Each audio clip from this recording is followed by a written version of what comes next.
Like Virginia earlier this week, I was not expecting to do a video on Houston football this year, a program that fell apart under Dana Holgorsen following their move to the Big 12 in 2023, now should be ranked or should be close to being ranked after a great 4-0 start. Friday night, they almost screwed it up against a really bad Oregon State team.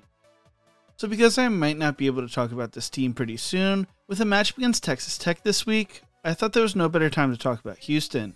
It feels like Willie Fritz is slowly building something special at Houston. Let's talk about that. But before we get into this, if you enjoy college football content like this, make sure to leave a like and subscribe. Also, let me know who you think wins the Big 12 this year in the comment section below. Following what was a disaster that was the Dana DeMille era at Houston, the Cougars throughout the 2000s and 2010s would turn into one of the premier Group of 5 programs in the nation and become a pipeline for future Power 5 football coaches. Art Briles took a team that went 3-9 in 2002 to a bowl game in 2003, led them to the Conference USA Conference title in 2006, and the West Division title in 2007, going 34-28 and leading the Cougars to 4 bowl games in 5 seasons. Briles would go on to become the head coach at Baylor in 2008. Kevin Sumlin followed Briles, going 35-17, including a West Division title and a 12-1 record in 2011.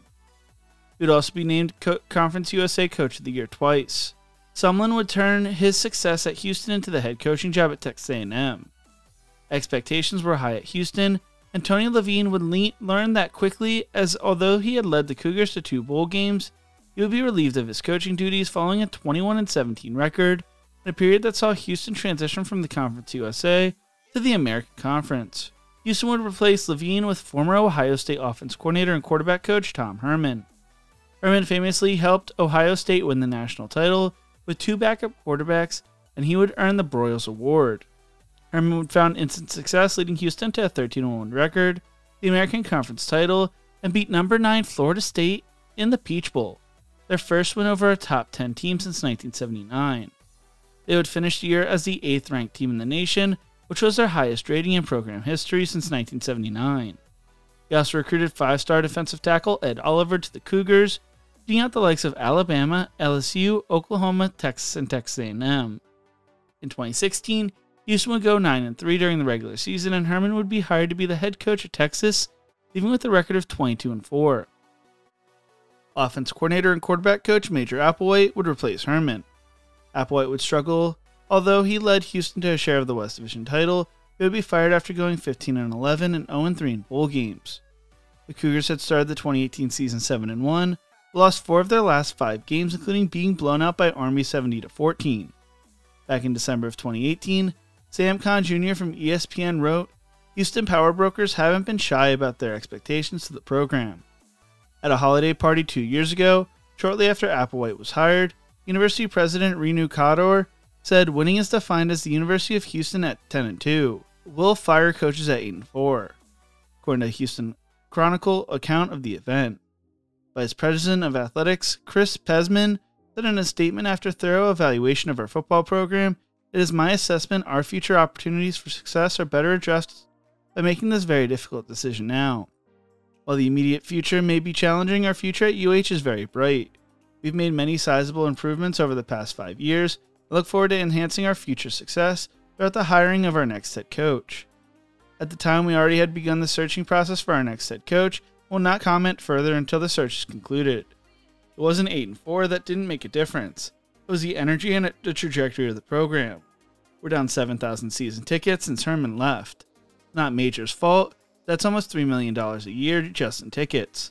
Everybody's like, "How can you afford this?" I'm like, "How can I not?" A big name quickly emerged as a possible replacement for Applewhite: West Virginia head coach Dana Holgorsen. After 8 seasons at West Virginia, Holgorsen made a rare choice, voluntarily going from a winning Big 12 program to a Group of 5 squad that was still trying to crash the Power 5 party. The reasons? The Bayou City, a billionaire, and some big bucks Houston was willing to pay made it very enticing at the opportune time for the former Mountaineer head coach. While at West Virginia, Holgorsen had led the Mountaineers to the Big East title and a win in the Orange Bowl, as well as 7 bowl game appearances and a 61-41 record. He also helped West Virginia move from the Big East to the Big 12 and through that transition, they would only miss a bowl game once. Holgorsen would be given $4 million a year, and he spent 2 seasons as offense coordinator for the Cougars under Sumlin and Coach Case Keenum. Holgorsen said back in 2019, "When I left here 10 years ago, I left with a frown. Because 1, I was going to Oklahoma, but 2, I loved the city and this university so much. Obviously, things work out okay, but I always came back. I came back 2, 3, 4, 5 times a year and enjoyed what this wonderful city has to offer." Houston is one of the biggest hotbeds of high school football talent nationally, and Texas is a fertile recruiting state. Houston also had goals of becoming a member of the Power 5 Conference. They had reached out to the Big 12 about membership, but at the time the conference was not interested in expanding. 2019 would be a rough season as they would have their first losing season since 2012, under Tony Levine going 4-8. Things didn't get much better in 2020 as they would go 3-5. Heading into the 2021 season, Texas and Oklahoma would send shockwaves when they announced they would be leaving the Big 12 to join the SEC, setting off conference realignment. Houston would take this opportunity to finally jump to a power conference, joining the Big 12, becoming official members in 2023. That same season, Houston would go 11-1 during the regular season, with their lone loss coming against Texas Tech in the season opener.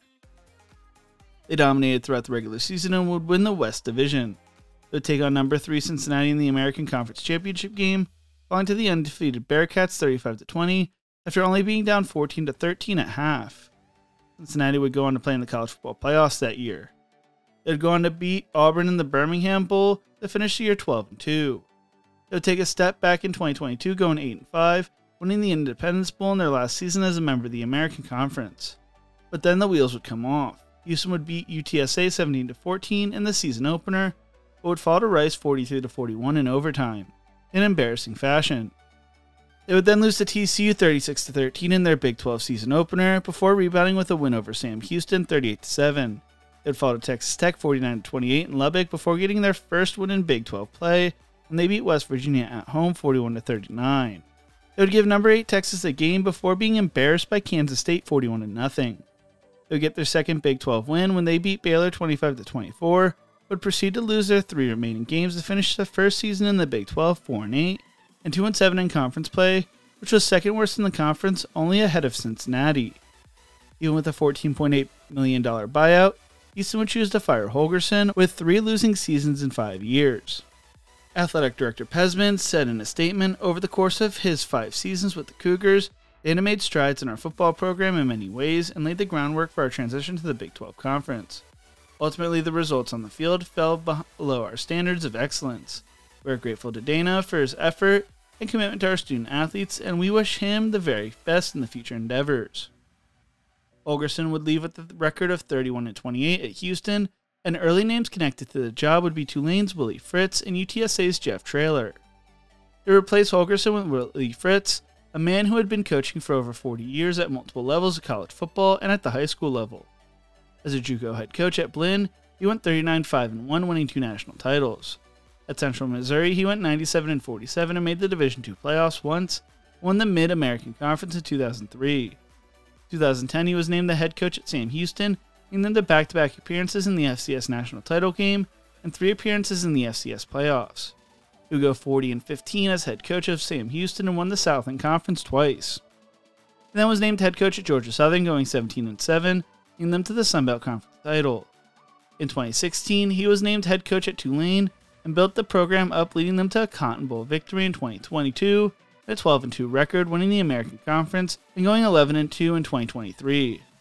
Led Tulane to a 54-47 record, waking up a group of 5 sleeping giant.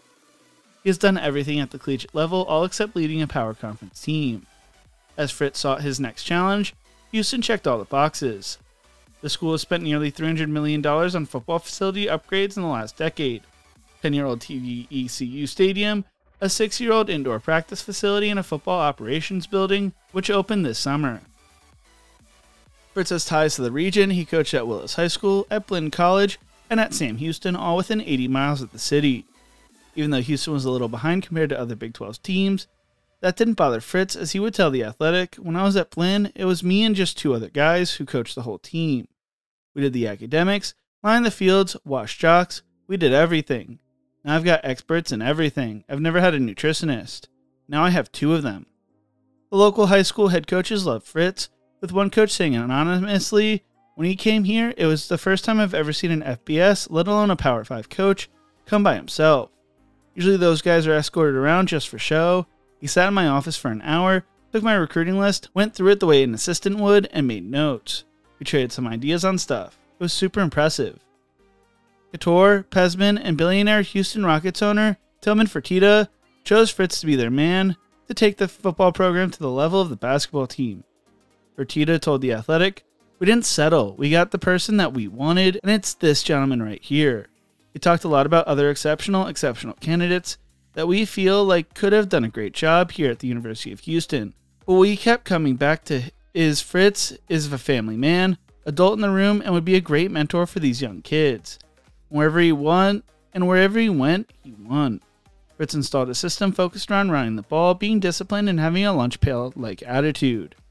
Last year would not go the way the fans and Fritz wanted things to go. They were blown out by UNLV at home in the season opener before just falling short against Oklahoma 16-12 in Norman. They beat Rice 33-7 to earn the first win of the Fritz era, but fell to Cincinnati on the road 34-0 to open up Big 12 play. That was followed by a loss to Iowa State 20-0, or beating TCU 30-19.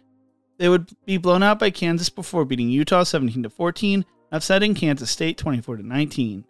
They finished the year on a 3-game losing streak, falling to Arizona, Baylor, and BYU, to finish the season 4-8 for the second season in a row. During the offseason, they brought in former 5-star recruit Connor Wigman from Texas A&M to be the starting quarterback this season. They improved their offensive line as well, as Fritz felt it was a night and day difference compared to last year. Fritz brought in Slade Nagel as offensive coordinator, who worked with Fritz at Tulane and spent the 2024 season as LSU's special teams and tight ends coach. Into the 2025 season, Houston was projected to go 8-4 and finish 7th in the Big 12.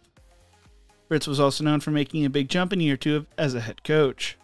Across all his previous stops, Fritz squads went on combined 30-25-1 in his first season. In year 2, they improved to 44-17. They brought in 21 transfer portal players and looked to have an exciting season. They started the year with blowout wins over Stephen F. Austin and Rice, or hosting Colorado. Colorado would be favored in the game, but Houston would dominate, winning 36-20. This past weekend, they survived against Oregon State, coming back to win 27-24 in overtime. About 8 minutes left, they were down 24-10, but came back to win. They have already matched their win total from last year. This week they host Texas Tech before traveling to Stillwater to play Oklahoma State. They then play Arizona before traveling to Tempe to play Arizona State. They close out the season hosting West Virginia and TCU and traveling to UCF and Baylor. It'll be interesting to see if they can make some noise in the Big 12 this year. Willie Fritz is building a monster at Houston. I can't wait to see what they can accomplish. What do you think? Who wins the Big 12 this year? Let me know in the comment section below. If you enjoyed this video, make sure to check out my other videos, YouTube things you will love right here. Thank you so much for watching, and as always, remember to embrace the grind.